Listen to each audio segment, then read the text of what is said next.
带着苗族服饰在这么大的飞机下走秀是一种怎样的体验？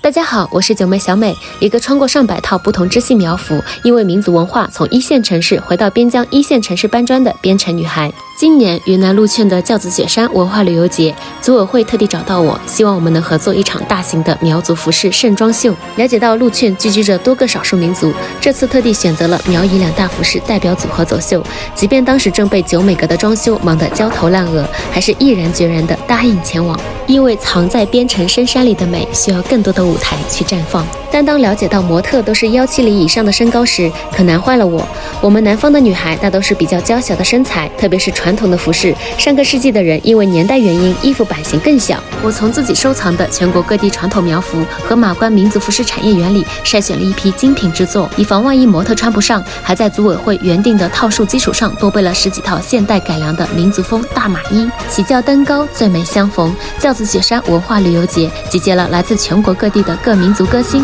我还特别惊喜地遇见了老朋友苗族歌王跌宕九和邹新秀老师。晚会上的苗绣旗袍和其他民族服饰一起优雅绽放，但依然挡不住我对于第二天大秀的焦虑。那么多传统的好衣服穿不上怎么办？在这片高原之地，雪山都要为它平顶扶手，携来天空一缕圣洁的白。大飞机稳稳地落在大地上，似乎要带着这里七彩的美起飞。第二天给模特彩排试穿的时候，我才惊喜地发现，那些老衣1.7米的模特也能套得进去。原来传统的苗族服饰采用平面剪裁，不像西式的立体剪裁，它能够让衣服有足够大的宽容度，在正常范围内的高矮